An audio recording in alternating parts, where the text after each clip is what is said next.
Arrivé en même temps que moi.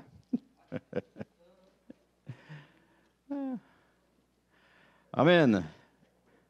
Alors, le titre de mon message de ce matin, c'est « Les couronnes que porteront les chrétiens ». Parce que nous sommes appelés à être couronnés, à porter des couronnes. Alors, le titre, c'est « Les couronnes que porteront les chrétiens ». Avant, je vous ai demandé de tourner dans Apocalypse, chapitre 10, les versets 10 à 11, mais juste auparavant, Apocalypse, chapitre 4. C'est pour voir si vous suiviez. C'est bon, c'est bon. Apocalypse, chapitre 4, les versets 10 à 11. Mais, regardez, restez là, là. Le verset 3 du chapitre 1er nous dit « Heureux celui qui lit et ceux qui entendent les paroles de la prophétie et qui gardent les choses qui y sont écrites, car le temps est proche. » Avez-vous remarqué, c'est écrit « Heureux celui qui lit et ceux qui entendent les paroles de la prophétie. » Le livre de l'Apocalypse fait peur à bien des gens parce que ça raconte des choses mystérieuses, ça raconte des choses sous forme imagées, et ça fait peur à bien des gens par rapport à la fin des temps, aux événements qui vont se produire. Mais je veux juste vous dire que si vous êtes chrétien, né de nouveau, l'Apocalypse, c'est un livre qui ne devrait pas nous faire peur, mais c'est un livre qui devrait nous emballer parce qu'il nous révèle notre avenir. Vous savez que notre avenir ne se situe pas jusqu'à la fin des tribulations, mais possiblement avant. Donc, jusqu'à l'enlèvement. Et il n'y a pas de quoi avoir peur. Mais si nous ne sommes pas enlevés, oui, il y a de quoi avoir peur. Alors, Apocalypse chapitre 4, versets 10 à 11 nous dit « Les 24 vieillards se prosternèrent devant celui qui est assis sur le trône, et ils adorent celui qui vit au siècle des siècles, et ils jettent leur couronne devant le trône en disant « Tu es digne, notre Seigneur et notre Dieu, de recevoir la gloire et l'honneur et la puissance, car tu as créé toutes choses, et c'est par ta volonté qu'elles existent et qu'elles ont été créées. » Amen. Remarquez, ils ont jeté leur couronne. La Bible dit que nous recevrons des couronnes. On va les voir tantôt. Il y en a 5 en tout qu'on va recevoir, qui sont là, que la Bible nous donne. Mais il est intéressant de voir qu'on va porter des couronnes, alors qu'on sait que la couronne représente une certaine autorité. La couronne, démontre une certaine autorité, et c'est une autorité dans le royaume de Dieu. Alors, quelles sont ces couronnes et pour qui ces couronnes?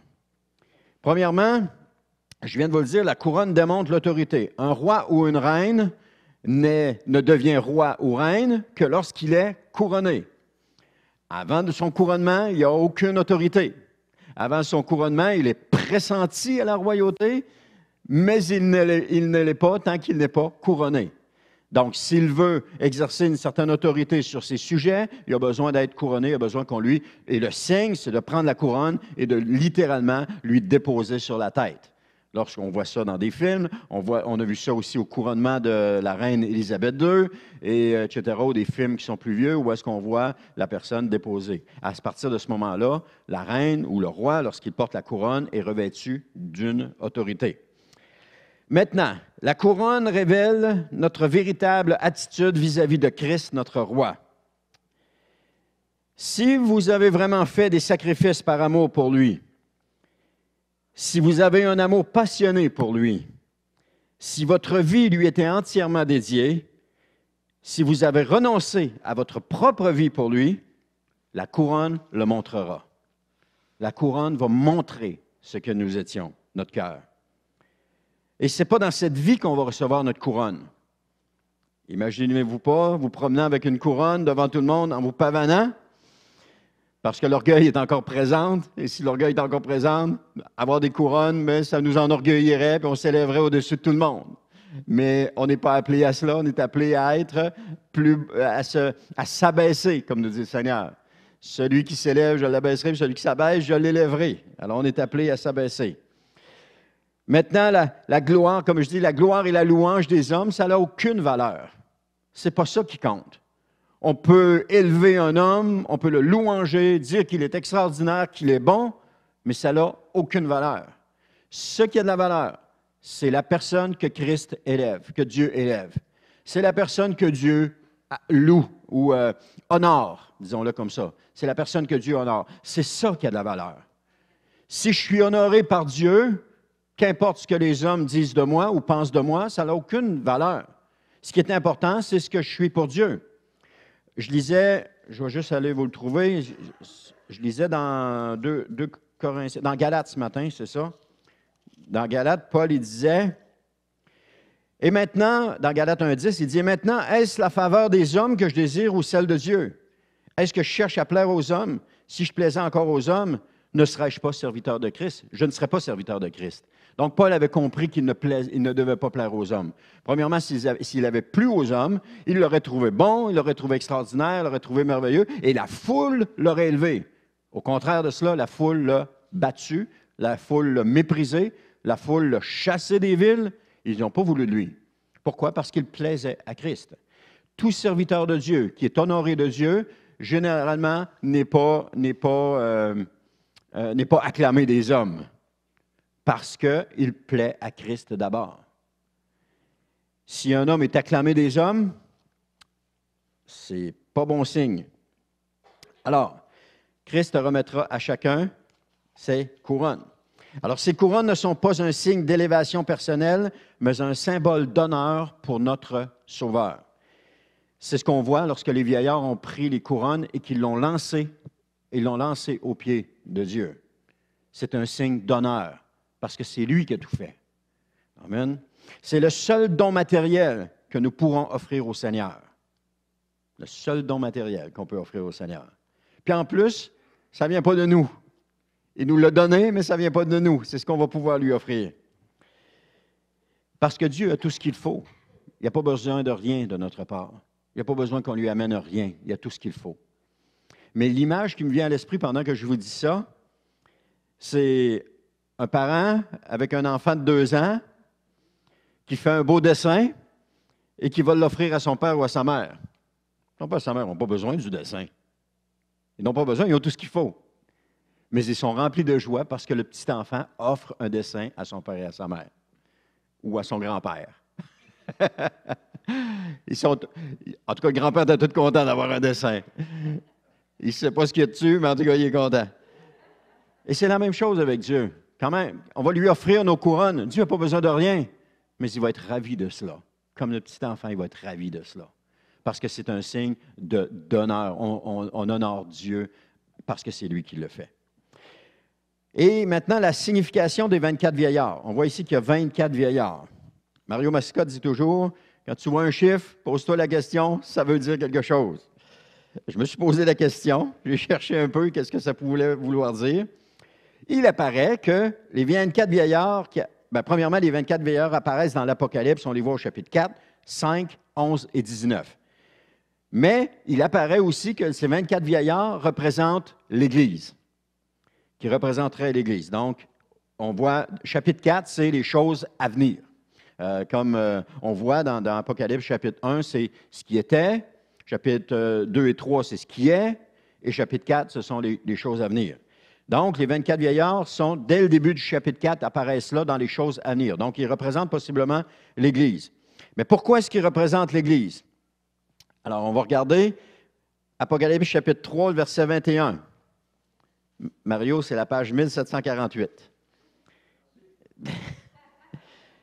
Ça dit, « Celui qui vaincra, je le ferai asseoir avec moi sur mon trône, comme moi j'ai vaincu, et je me suis assis avec mon Père sur son trône. » Donc, les 24 vieillards étaient assis sur un trône.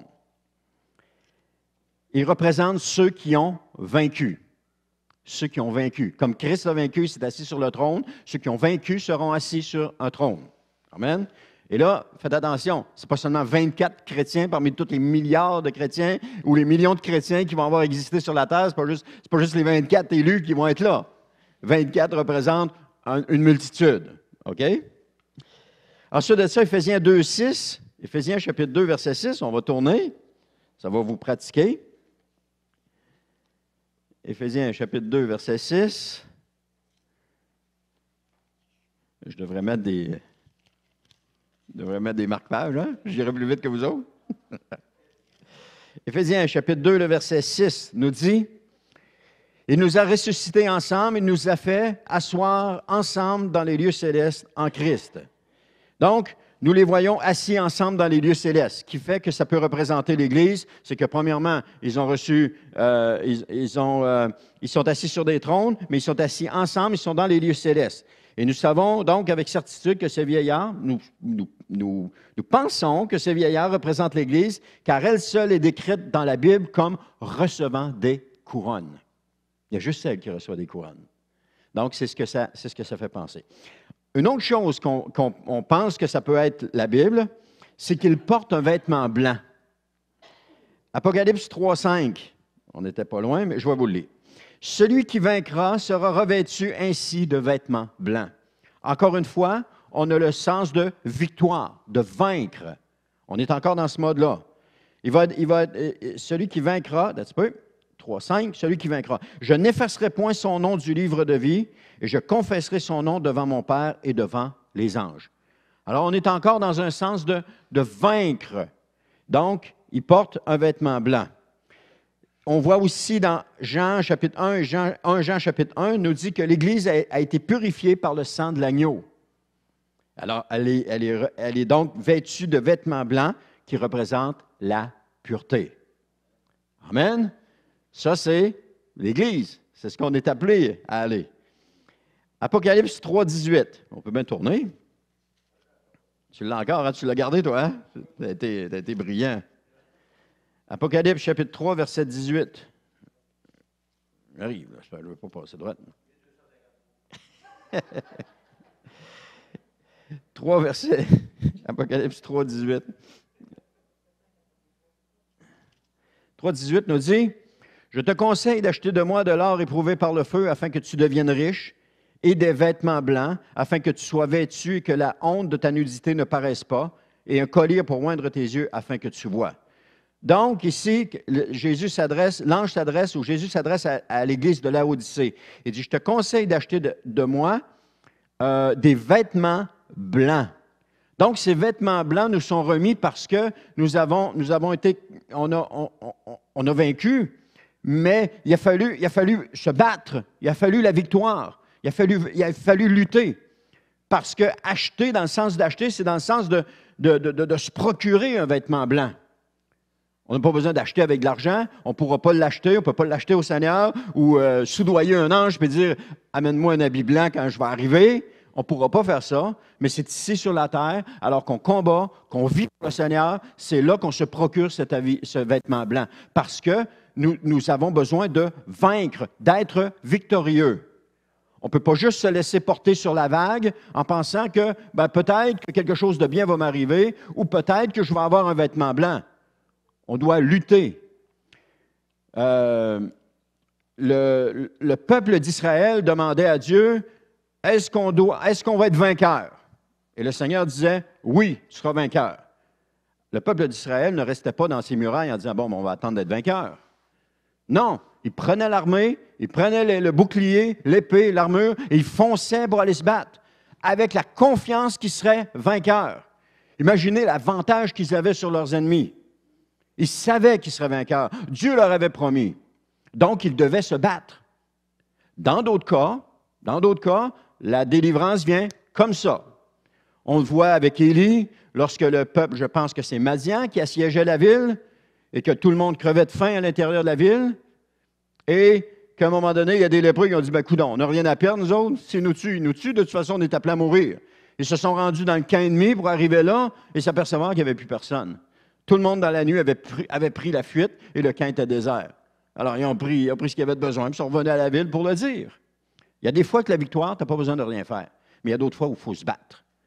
Il faut relever nos manches, puis il faut se battre. Sinon, il n'y en a pas de victoire. Donc, on porte un vêtement blanc. Et aussi, on peut noter que dans l'Apocalypse, seul Jésus et les saints portent des vêtements blancs. C'est ce qu'on peut voir.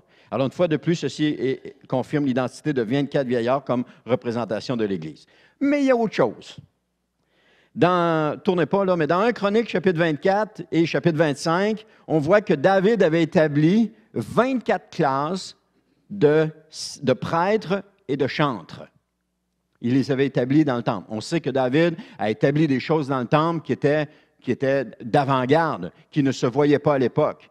David avait établi qu'il y avait la musique dans le temple, etc. Ça ne se voyait pas à cette époque-là, mais David avait établi ça. Alors, nous savons que Christ a été, d'après Hébreux 6, nous savons que Christ a été fait souverain sacrificateur. Amen? Vous êtes d'accord avec moi? Parce qu'il est entré dans le lieu très saint avec son propre sang. Parce que le souverain sacrificateur entrait dans le lieu très saint une fois par année, selon sa classe. Il y allait seulement une fois dans sa vie. Il entrait dans le lieu très saint avec le sang pour purifier tout le peuple.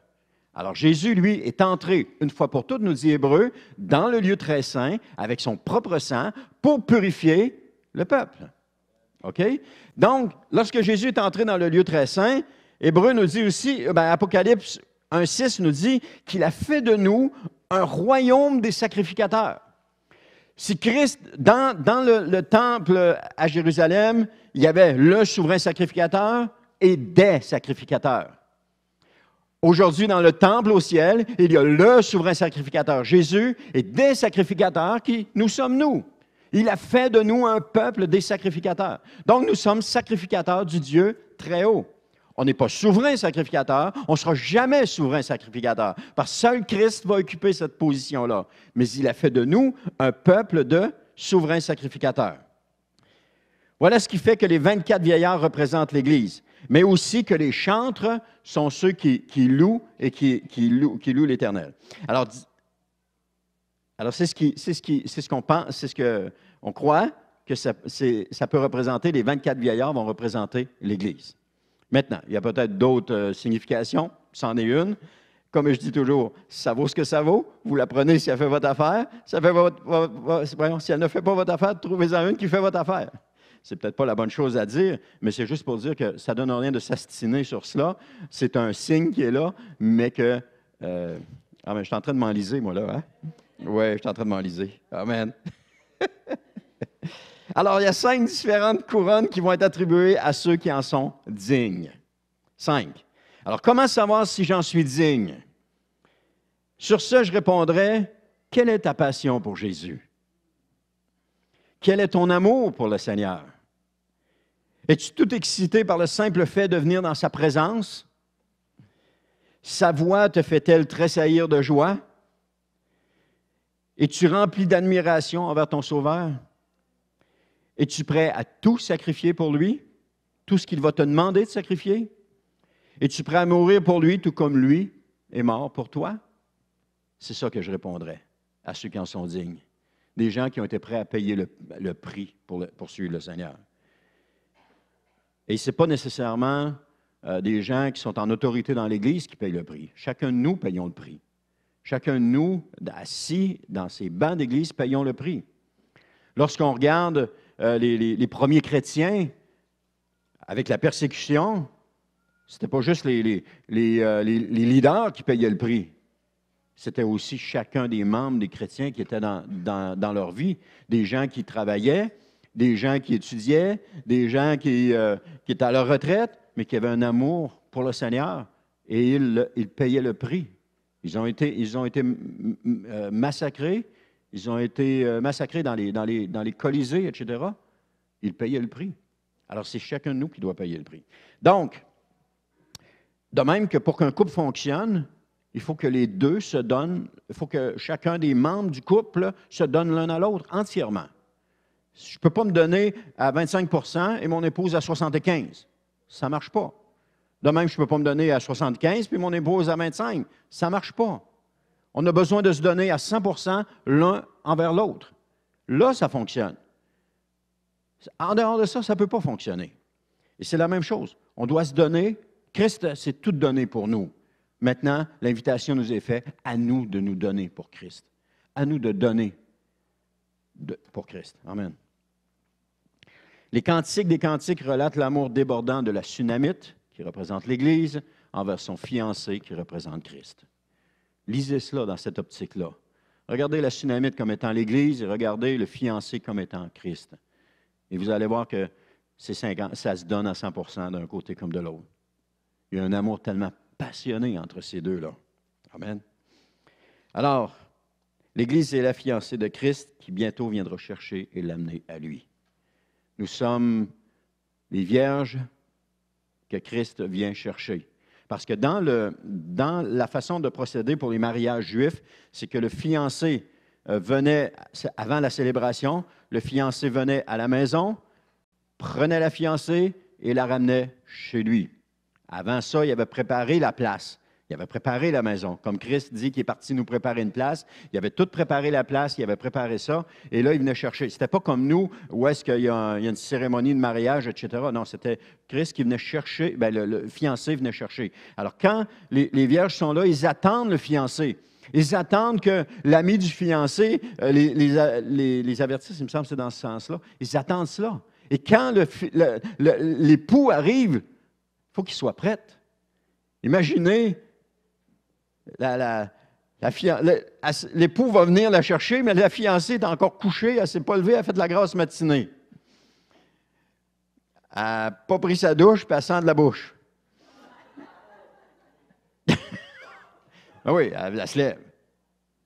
Écoutez, c'est normal, là. Alors, pensez-vous que le fiancé, oui, le fiancé va tout être heureux pareil, parce que c'est sa douce, il est prêt à tout pardonner. Là. Mais, hein? Pas peigné, c'est ça. Mais juste pour vous dire qu'on doit être prêt lorsque le fiancé va arriver. Il va dire, lorsqu'on va entendre le cri que le fiancé est là, il faut être prêt. Parce que l'huile, on ne peut pas aller en acheter. C'est maintenant qu'on doit s'approvisionner nos lampes d'huile. C'est maintenant qu'on doit le faire. Donc, OK, les couronnes. La première, la couronne de vie. Jacques, chapitre 1, verset 12. Ceux qui veulent tourner avec moi. Jacques, chapitre 1, verset 12. Je vois qu'il y en a un qui n'a pas sa Bible. Ah, il l'a, puis il ne veut pas tourner. Oh, c'est pire, ça. Ah, il n'y a pas ses lunettes, il y a une excuse. non, pas. Jacques, chapitre 1, le verset 12, ça dit « Heureux l'homme qui supporte patiemment la tentation, car après avoir été prouvé, il recevra la couronne de vie que le Seigneur lui a promise à ceux qui l'aiment. » Donc, la première couronne, c'est la couronne de vie. Elle est donnée à ceux qui souffrent, qui vivent une tribulation et qui demeurent fidèles. Elle est donnée à eux, la couronne de vie. Parce qu'il dit « Heureux l'homme qui supporte patiemment la tentation, car après avoir été prouvé, donc, il y a le moment de la tentation, puis après ça, c'est un moment d'épreuve, il va recevoir la couronne de vie que le Seigneur leur a promise. » Apocalypse 2,10, pas besoin de tourner. « Ne crains pas ce que tu vas souffrir. Voici, le diable jettera quelques-uns de vous en prison, afin que vous soyez éprouvés. Vous aurez une tribulation de 10 jours. Sois fidèle jusqu'à la mort, et je te donnerai la couronne de vie. » Une tribulation de 10 jours. Je me suis posé la question en voyant le 10 jours. J'ai dit, une tribulation de 10 jours, c'est pas long. Est-ce que c'est assez long pour éprouver? Vous pensez? Et si on étirait un peu le 10 jours? Parce qu'on dit qu'une semaine prophétique est égale à 7 ans. Donc, un jour égale 1 an. Ce qui fait que 10 jours égalerait 10 ans. Oh là c'est différent. Une tribulation qui durerait 10 ans. Je pense qu'elle peut éprouver quelqu'un. Je ne dis pas que c'est ça qui est dit. Là, c'est écrit 10 jours, OK? Mais j'amène un autre point de vue. Les Juifs ont été 40 ans dans le désert, à tourner en rond dans le désert. Imaginez Josué et Caleb, les deux seuls qui ont resté vivants. Ça n'a pas été une tentation pour eux, une tribulation pour eux. Ils ont attendu patiemment que 40 ans, ils savaient que ça allait durer 40 ans. Imaginez, là, vous savez que ça va durer 40 ans. Et qu'au bout de 40 ans, vous allez pouvoir entrer dans la terre promise. Il y en a seulement 2, même Moïse n'est pas entré dans la terre promise. Il y a seulement Josué et Caleb qui ont traversé le Jourdain et qui ont combattu dans la terre promise. Ça, c'était quelque chose de long. Ça mesure la fidélité de quelqu'un. Ça forme le caractère de quelqu'un. Quand on a eu le témoignage, le déjeuner témoignage, Terry Archambault ou Terry Deblois est venue dire qu'elle a passé à travers un désert. c'est une tribulation en quelque part. Elle a eu un temps, un moment de formation intense dans sa vie qu'elle a appelé le désert, qui a duré, je ne me souviens pas combien d'années, mais qui a duré plusieurs années, où est-ce que Dieu a changé en profondeur son cœur, ses pensées, sa façon de voir les choses. Dieu l'a complètement transformé pour l'amener à être, il l'a comme épuré à quelque part. Et vous savez, on ne grandit pas sans ces périodes de désert-là. On ne grandit pas sans ces périodes-là. On ne grandit pas sans ces périodes de tribulation, où est-ce qu'on est éprouvé. Je l'ai déjà dit, je vais le répéter. Il y a été une période où est-ce qu'à toutes les fois que je m'en allais travailler, j'allais travailler en autobus à l'époque. Je me disais toujours, le rendu le mercredi, je disais, ah, c'est fini, Seigneur. J'arrête tout, là, je ne suis plus capable. Là. Je commençais mon désert. Je le commençais. Ah, j'arrête tout, je ne suis plus capable, c'est assez. Puis le Seigneur avait eu la sagesse de me donner une parole qui me revenait tout le temps à l'esprit. C'est comment tu vas faire pour oublier tout ce que j'ai fait pour toi. Et là, je disais, ah, OK, c'est correct, Seigneur, je sais que je ne l'oublierai pas. À toutes les fois que j'avais cette pensée-là, l'autre pensée arrivait. Comment tu vas faire pour oublier tout ce que j'ai fait pour toi? Ça a été long. Ça a été une période qui a été longue. Je ne dis pas ça pour m'affliger ou pour me montrer supérieur à d'autres, absolument pas. C'est juste que ça a été une période de désert pour moi. À travers cette période-là de désert, il y a eu des moments de découragement, mais il y a eu des moments d'encouragement. Il y a eu des moments où est-ce que j'ai été fatigué, des moments où est-ce que j'ai été relevé, des moments où est-ce que j'ai été découragé, je l'ai dit. Et bref, il y a eu toutes sortes de moments. Mais Dieu a toujours resté fidèle. Comme le peuple d'Israël, quand il a passé au désert, il y a eu toutes sortes d'épreuves qui sont venues à eux. Donc, une tribulation qui va durer 10 jours, je ne sais pas, en tout cas, bref, c'est ça. Donc, la deuxième couronne. La deuxième couronne est pour ceux qui ont gagné des âmes. Elle est donnée à ceux qui font l'œuvre d'évangéliste. Et on voit ça c'est Paul, dans 1 Thessaloniciens, chapitre 2, verset 19, qui dit que ceux qui avaient accepté de donner leur vie à Christ au travers de son ministère constituaient sa couronne.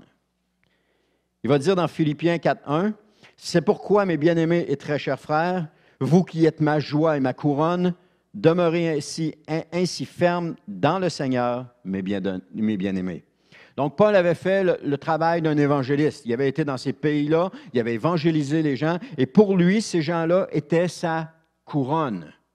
Donc, c'est la couronne pour ceux qui ont gagné des âmes qui est donnée à ceux qui vont avoir fait l'œuvre d'évangéliste. Maintenant, c'est ça. 3, la couronne incorruptible. Elle est accordée à ceux qui ont vécu une vie dans la sainteté. C'est-à-dire qui se sont gardés purs et qui ont fait leurs efforts pour ne pas se corrompre, qui ont rejeté les œuvres de la chair, qui ont préféré souffrir dans cette vie pour recevoir une vie meilleure lorsque Jésus apparaîtra et qui ont persévéré dans cette vie. Toutes les fois souvent quand on regarde les 7 églises, il y a toujours la chose, celui qui persévérera jusqu'à la fin sera sauvé. Il y a une notion de persévérance qui est là. Il y a une notion de persévérance qui est là, qui doit être. Parce que si on devient chrétien et qu'on ne persévère pas, ben, on n'aura rien. De toute façon, on ne restera pas dans le corps de Christ parce qu'on ne verra pas l'utilité de rester dans le corps de Christ. Mais si nous restons dans l'Église, qu'on reste attaché à Christ, c'est parce qu'on persévère. Malgré les tribulations, malgré les difficultés, malgré les moments de désert, malgré les tristesses, malgré les peines, malgré tout ce qu'on peut vivre, on reste attaché au Seigneur. Il y a une parole qui dit, c'est dans les psaumes, ça dit, le malheur atteint souvent le juste. On va arrêter juste là. Le malheur atteint souvent le juste. Oh! C'est une réalité. Le malheur atteint souvent le juste. Job lui-même va dire, nous recevons de Dieu le bien, pourquoi ne recevrions-nous pas aussi le mal? OK, ça brasse un petit peu.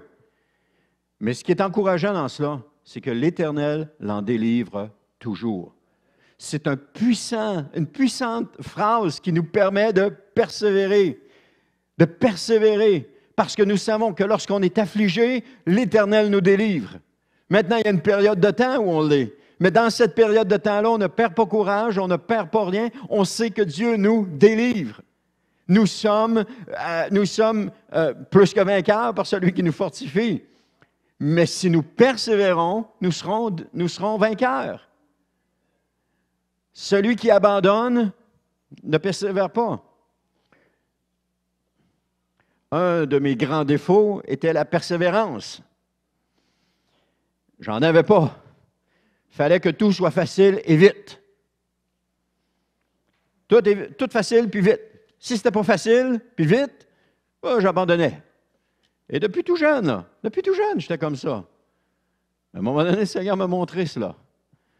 Il me l'a montré à travers des commentaires, à travers des gens qui me l'ont dit. Et même à travers mon beau-frère, à l'époque, j'avais dans la vingtaine, et puis il a juste fait un commentaire, là, ça m'a rentré dedans. Je n'étais pas chrétien à ce moment-là. Ça m'a rentré dedans. Et c'était justement à propos de persévérer. Aujourd'hui, je m'efforce de persévérer. Je m'efforce de ne pas faire les choses moins vite, puis je m'efforce de passer au travers des choses. Écoutez, pour vivre une vie chrétienne, on a besoin de persévérance. Il n'y a rien de facile, il n'y a rien de comme ça. Des fois, oui, ça arrive, une délivrance, ça arrive, mais d'autres fois, il faut lutter, il faut se battre. Alors, pour vivre une vie chrétienne, on a besoin de persévérance, puis on a besoin d'endurance, puis on a besoin de foi, puis on a besoin de toutes ces choses-là. Alors, Dieu nous l'accorde. Et encore une fois, je vous le répète, si vous êtes ici encore un matin, c'est parce que vous êtes en train de persévérer. Vous êtes des persévérateurs et persévératrices. Qui c'est qui peut noter ça pour envoyer ça, pour mettre ça dans le dictionnaire, là? Ça serait un bon mot. Vous allez le noter, vous, ce mot-là? Vous allez le envoyer, qui le mettent dans le dictionnaire? OK. On est des gens qui persévèrent. C'est pour ça qu'on est ici ce matin. Et la persévérance, elle est récompensée. Il y a une couronne d'attachée à la persévérance. Amen. De même qu'il y a un salaire d'attaché à la persévérance, ici-bas sur cette terre. Écoutez, lorsqu'on persévère dans quelque chose, il y a une récompense. Si on abandonne, il n'y a rien. Mon épouse et moi, on a vécu des moments difficiles à un certain moment donné dans notre mariage. C'était pénible. Mais aujourd'hui, si on est où est-ce qu'on est, c'est parce qu'on a persévéré. Est-ce qu'il y a eu des moments où est-ce que j'étais prêt, elle était prête et moi j'étais prêt à tout abandonner? Ah oui, il y a eu ces moments-là. Mais on a choisi de persévérer. Chacun de notre côté, avec le Seigneur, on a choisi de persévérer.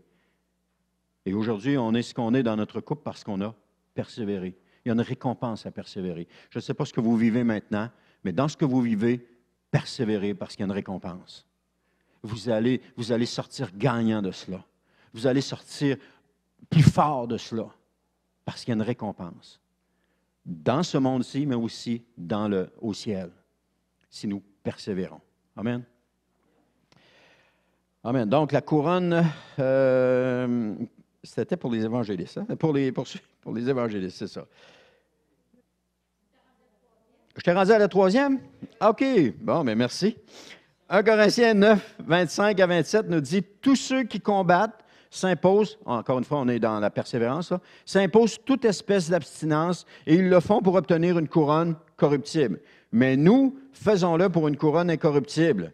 Moi donc, je cours non pas comme à l'aventure, je frappe non pas comme battant l'air, mais je traite durement mon corps et je le tiens assujetti de peur d'être moi-même rejeté après avoir prêché aux autres. » Donc, c'est la couronne incorruptible qui est donnée à ce moment-là. 1 Corinthiens, chapitre 9, les versets 25 à 27. Ensuite de ça, la quatrième couronne, c'est la couronne de justice. Et cette couronne-là est accordée à ceux qui sont particulièrement loyaux et attendent l'arrivée prochaine de Jésus. Ce sont les persévérants et les amoureux de l'avènement de Jésus. Dans 2 Timothée, chapitre 4, les versets 6 à 8. On peut bien tourner. Ça fait longtemps qu'on n'est pas tourné. On va tourner. 2 Timothée, chapitre 4, les versets 6 à 8. Nous dit, c'est Paul qui parle, il dit « Car pour moi, je sers déjà de libation. » Libation, c'est l'action de verser du sang. Donc, il servait, c'est comme le sacrifice, puis on verse le sang du sacrifice. Alors, il sert déjà de libation, il se voyait déjà comme le sacrifice en train de verser le sang. Il dit, pour moi, je sers déjà de libation et le moment de mon départ approche. Verset 7, j'ai combattu le bon combat, j'ai achevé la course, j'ai gardé la foi. Verset 8, désormais la couronne de justice m'est réservée. Paul savait que la couronne de justice lui était réservée. Le Seigneur, le juste juge, me la donnera dans ce jour-là, et non seulement à moi, mais encore à tous ceux qui auront aimé son avènement. La couronne de justice qui est donnée à ceux qui persévèrent, mais à ceux aussi qui aiment son avènement. Son avènement, c'est son retour, qui attendent son retour. Paul a aimé son avènement, il a attendu son retour, mais le Seigneur n'avait pas choisi ce temps-là pour revenir. Mais aujourd'hui, hier encore, on écoutait un enseignement de Mario Massicotte, puis il disait, nous sommes la génération qui peut regarder en arrière tout ce qui s'est passé et s'apercevoir que nous sommes vraiment la génération qui vit les derniers moments sur la terre.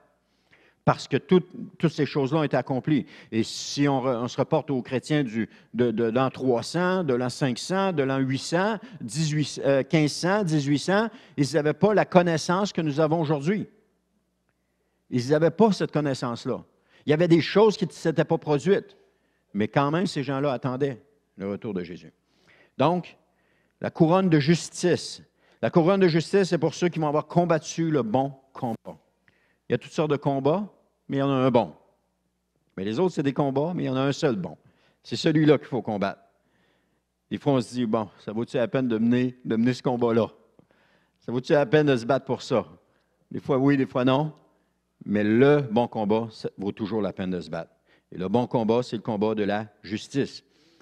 Et aussi, qu'est-ce qui lui fait dire avec certitude qu'il va recevoir cette couronne?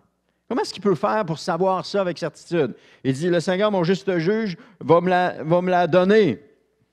Bien, premièrement, il sait ça parce qu'il a combattu le bon combat. Un engagement total pour le Seigneur. Deuxièmement, Paul est un exemple d'engagement total.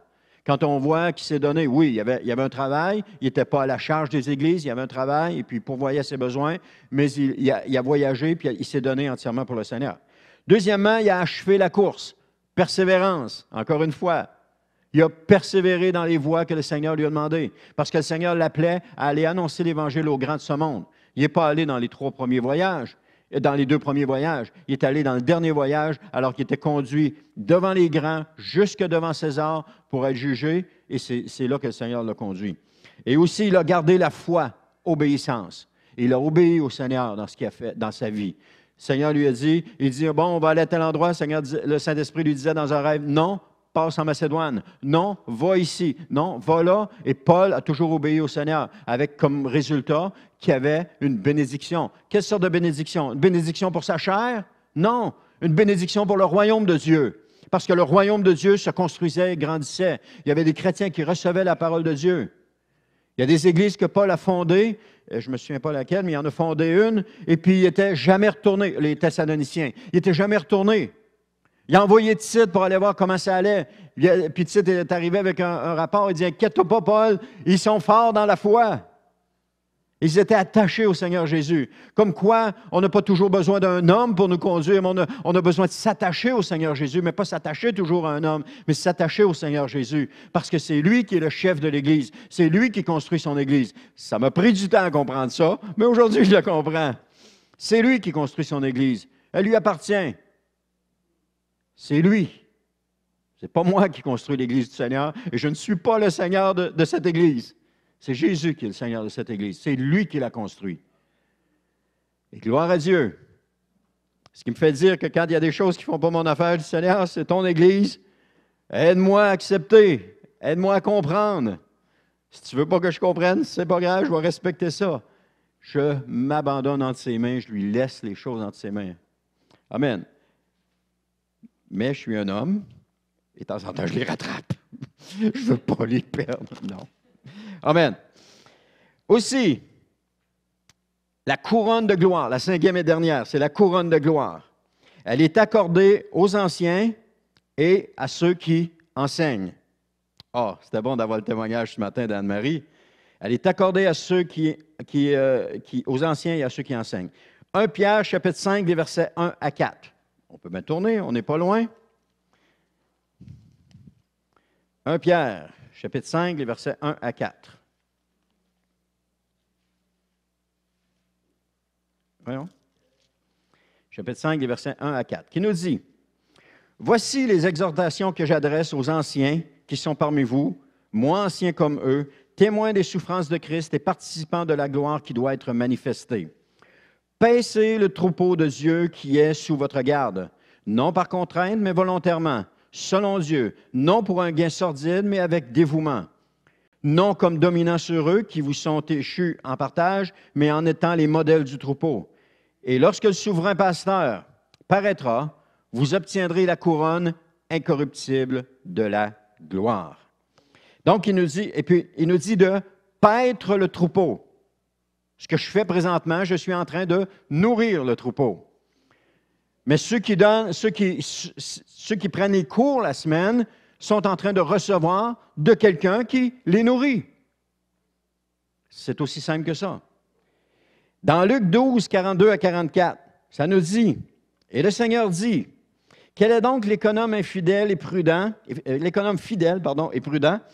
que le maître établira sur ses gens pour leur donner la nourriture au temps convenable. Heureux ce serviteur que son maître à son arrivée trouvera faisant ainsi. Je vous le dis, en vérité, il l'établira sur tous ses biens. » Ça, c'est la promesse qui est donnée à ceux qui vont enseigner. Maintenant, Jacques nous dit, ne soyons pas un trop grand nombre pour enseigner parce que nous allons être jugés plus sévèrement. Oui, mais je suis prêt à prendre le risque parce que la bénédiction que ça apporte est tellement bonne que je suis prêt à prendre le risque. Parce que vous ne savez pas, là, moi je vous prêche ça aujourd'hui, là, mais je me le suis prêché toute la semaine. Là. Toute la semaine, j'ai reçu ces enseignements-là. Toute la semaine, j'ai reçu ça. Parce que je la prépare, je la médite, je la prépare, je la relis. Puis quand je la fais, je suis béni. Puis quand mon épouse n'est pas dans le sous-sol, je me parle à haute voix, je me prêche à haute voix. C'est quelque chose. Amen. Si j'avais un miroir, je me pointerais du doigt, puis ouais, de mon donné, écoute ce que le Seigneur t'a dit. Non, mais sérieusement, je suis béni dans ces moments-là parce que je le fais. On disait, c'était, comment est-ce que ça disait ça? Ça disait que, viens avec moi, je vais le faire. Maintenant, fais-le, je vais être à côté de toi, puis après ça, vas-y, fais-le, tu n'as plus besoin. Okay? C'est les 3 étapes pour former quelqu'un, si on veut. Et lorsque nous le faisons, c'est là que ça rentre. Je me souviens des cours de mécanique qu'on prenait quand j'étais à l'école, et on avait beau faire toute la théorie qu'on voulait. C'était bien beau, la théorie, mais où est-ce qu'on apprenait le plus? Quand on le faisait. On a travaillé sur des petits moteurs, là, des petits moteurs comme les moteurs de souffleuse là, qu'on a aujourd'hui. À toutes les fois que je pars ma souffleuse, l'odeur me revient, puis je me revois encore dans ce local de mécanique-là. Ah, écoute, on partait les moteurs. on était 2 sur les moteurs, puis à un moment donné, on partait. Ça sentait le gaz là-dedans, mais amen. En d'autant que ça virait, c'est ça. On était surpris qu'il vire en plus. Mais c'était là qu'on apprenait. Écoute, il disait, on était 2, puis il disait, passe-moi une clé 916. Je n'avais aucune idée c'était quoi une clé 916 quand j'étais là, j'étais en secondaire 1 à ce moment-là. Mon père en avait des clés, mais il ne m'avait pas montré ça. Aucune idée, une clé 916. Il dit, c'est écrit dessus. Ah, OK, là, je regardais. OK, c'est ça. Là, à cette heure, je regarde la boîte, puis je dis, ah, ça, c'est du 916. Ah, ça, c'est du 1/2. On ne parle pas encore de millimètres, mais à l'époque, on parlait de mesure anglaise. Aujourd'hui, ah, ça, c'est du 10 mm. Ça, c'est du 17. Juste à le voir, on le sait. Pourquoi? Parce qu'on l'a mis en pratique. Après ça, on s'est habitué à travailler avec ça, défaire les morceaux. Après ça, remonter les morceaux. Et puis, l'essayer, puis il part. Ou non, il ne part pas. Pourquoi il ne part pas? Là, il fallait chercher. Mais c'était dans la pratique qu'on apprenait. On avait eu la théorie. C'était la même chose. J'ai suivi des cours d'électricité. C'est beau, là. On connecte les fils, et tout ça. Puis le prof disait toujours, ouais, en théorie, ça marche. Ça ne veut pas dire que ça va marcher en pratique. On l'essayait, on avait des petits modules, on le mettait en pratique, puis quand on mettait le courant, ça sautait. Non, non. Ça marchait en théorie, mais ça ne marchait pas en pratique. Et là, il fallait trouver le problème. Pourquoi il y avait un problème? On trouvait le problème. C'est dans la pratique qu'on apprenait. Alors, frères et sœurs, c'est dans la pratique. Donc, quand Jésus dit qu'il va nous trouver faisant cela, c'est dans la pratique qu'on est là. Amen. Donc, les 5 couronnes sont ce que le Seigneur nous promet à nous qui allons vaincre, aux gens de son Église qui allons vaincre. Mais en contrepartie, le monde, je termine avec ceci, le monde n'offre pas d'espoir. Peut-être, Jérémie, es-tu disponible? Juste pour venir au piano. Le monde n'offre pas d'espoir. Et moi, ce matin, je vous dis, remercions Dieu de nous avoir donné un espoir. Parce que vous savez que sans espoir, on ne peut pas vivre. Sans espoir, on ne va pas nulle part. On a besoin d'espoir. Le monde, l'homme est ainsi fait qu'il doit avancer avec cet espoir-là de quelque chose. Et si son espoir n'est pas mis en Dieu ou dans les promesses de Jésus, il n'y a pas d'espoir. Il y a des faux espoirs. Mais on a besoin de ça. Alors le Seigneur nous donne un espoir d'avoir une couronne. Il y a cet espoir-là. Comme le coureur, comme les coureurs aux Olympiques, les gens aux Olympiques qui vont courir, ils ont l'espoir d'avoir une médaille. Et dans plusieurs des disciplines, c'est seulement lorsqu'ils vont avoir fait de leur mieux qu'ils vont avoir une médaille. Ce n'est pas parce qu'ils ont battu l'autre, c'est parce qu'ils ont fait de leur mieux. Pas parce qu'ils ont été meilleurs que l'autre. Parce qu'un jour, l'autre va les battre. Pourquoi? Parce que l'autre va avoir fait son mieux et lui n'aura pas fait son mieux. C'est seulement quand on fait de notre mieux qu'on reçoit, que les coureurs ou n'importe qui, les Olympiens, gagnent une médaille. Et quand on parle d'un travail d'équipe, un sport d'équipe, c'est seulement quand l'équipe travaille ensemble et fait de son mieux, que tout le monde travaille dans un but, la victoire. Et nous sommes appelés à cela aussi. Travailler pour la victoire, parce que Christ nous promet la victoire. On va se battre pour la victoire. On a la victoire, elle nous est donnée. Mais d'avoir la victoire, ça ne veut pas dire de s'étendre sur notre divan, de relever la base et de dire « Ah, ben là, j'ai la victoire, je vais dormir un peu, puis le Seigneur va revenir tantôt. » Non! On doit se battre.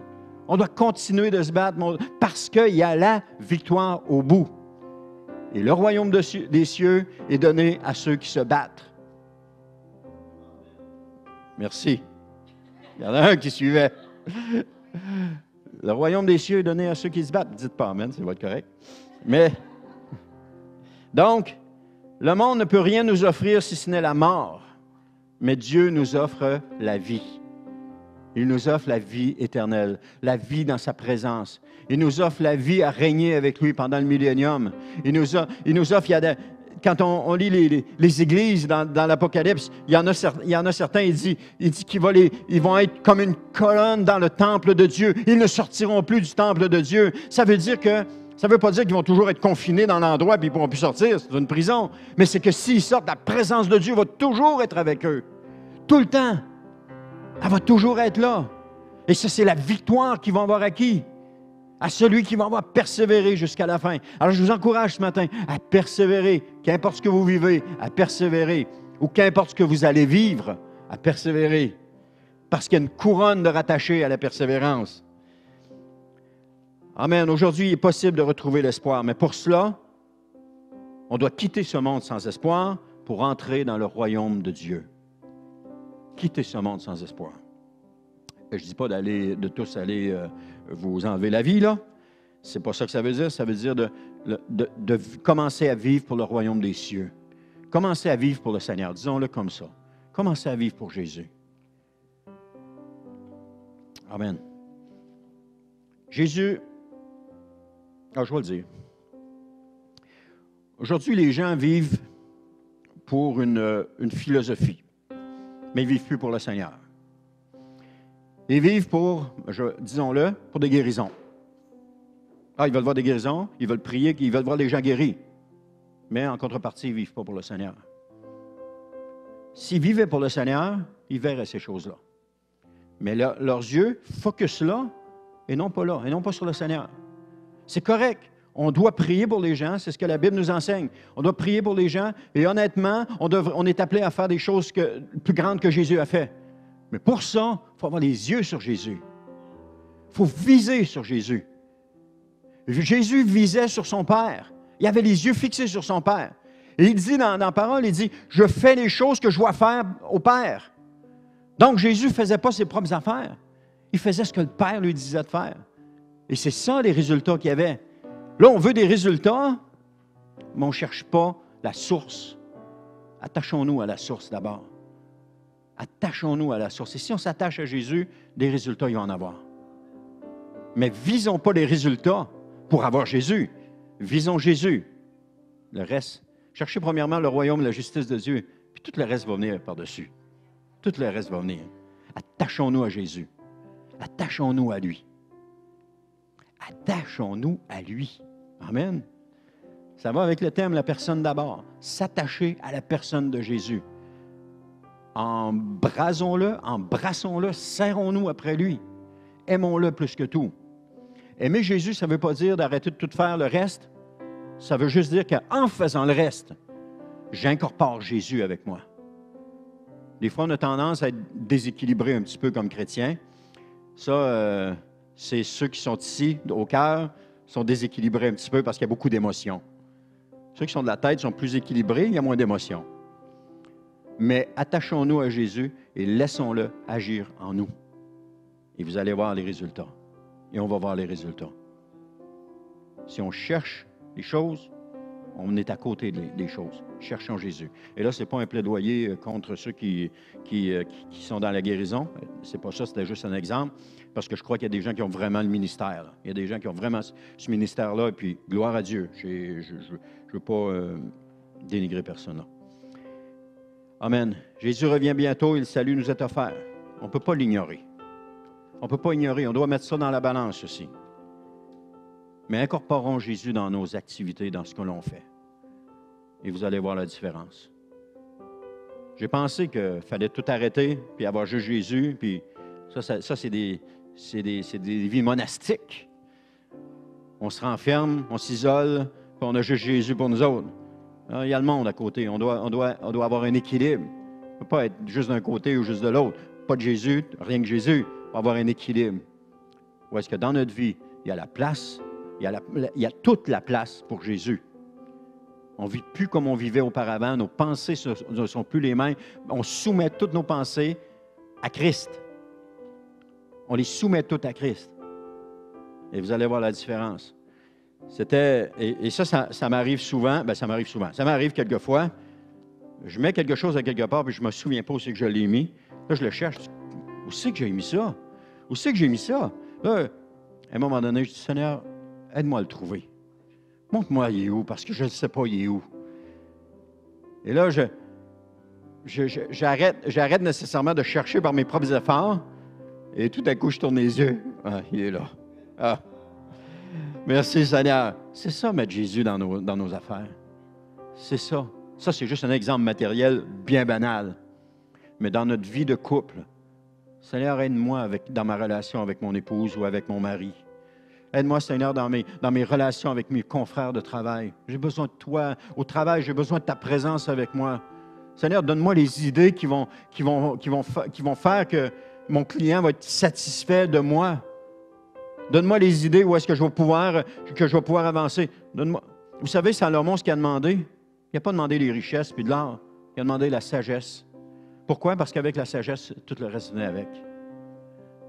Et la sagesse qu'on a aujourd'hui, c'est Jésus. Il est notre sagesse. Il est notre sagesse. Alors, si on a Jésus, tout le reste vient avec. Pas comme on le veut, mais comme lui le veut. Et comme Job a dit, j'ai fait plier ma volonté sous la sienne, c'est-à-dire qu'il a fait plier sa volonté sous la sienne. Quand on fait plier notre volonté sous la volonté de Dieu, eh bien, il y a des choses qui vont nous arriver. Mais attention, le malheur atteint souvent le juste. N'oubliez jamais ça. On ne vit pas pour le Seigneur pour avoir une vie. Oh, alléluia, olé, olé, c'est fini, j'ai plus de problème. C'est pas ça. On vit pour le Seigneur, mais le malheur atteint souvent le juste, mais l'Éternel en délivre toujours. Alors avançons et luttons avec le Seigneur. Marchons avec le Seigneur. Amen. Gloire à Dieu.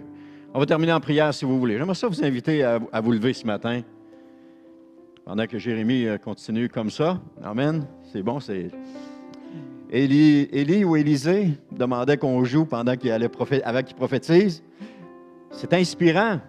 C'est inspirant. Amen. Seigneur éternel, merci Seigneur pour ce message ce matin. Merci Seigneur que tu nous as donné la possibilité de persévérer dans cette vie.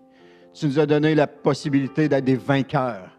Et Seigneur, je te remercie pour le message de ce matin. Je te prie, Seigneur, que chacun de nous, on retourne chez nous et qu'on soit pleinement conscient de la victoire qui est au bout de nos efforts, de la victoire qui est au bout de notre course, de la victoire qui est au bout de notre vie. Parce que, Seigneur, l'espoir que tu nous donnes, c'est cet espoir de victoire. Tu nous promets une couronne et tu la promets à ceux qui persévèrent, à ceux qui luttent, à ceux qui sont vainqueurs. Et, Seigneur éternel, tu combats pour nous. Tu ne nous laisses pas à nous-mêmes en disant, dommage si tu es vainqueur ou pas, ce n'est pas mon problème. Mais non, tu nous combats avec nous, tu es avec nous et tu combats avec nous. Alors, Seigneur éternel, je te prie vraiment, Seigneur, pour que tu puisses nous aider à comprendre et à saisir cela, Seigneur, afin que notre cœur soit complètement tourné vers toi, changé, transformé, et que, Seigneur, vraiment, on puisse être de ceux, Seigneur, qui allons entendre, viens, bon et fidèle serviteur, entre dans la présence de ton Maître. Seigneur, c'est ce que nous voulons entendre de ta bouche, et rien d'autre que cela. Nous voulons être prêts aussi pour ton retour, être sensibilisés au fait que tu reviens bientôt et se préparer à cela.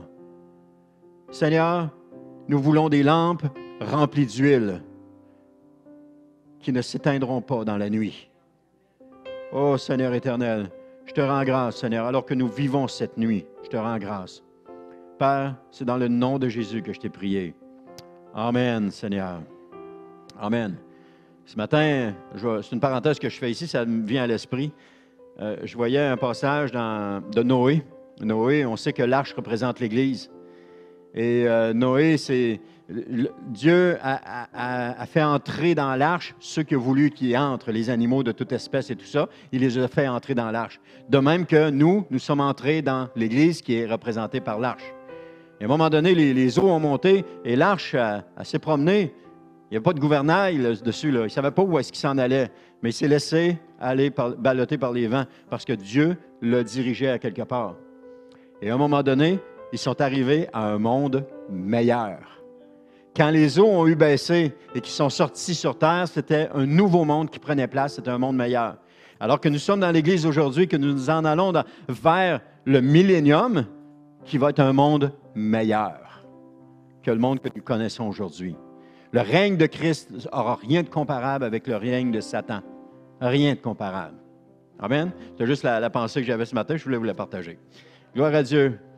Bonne semaine, cet après-midi, 14h, notre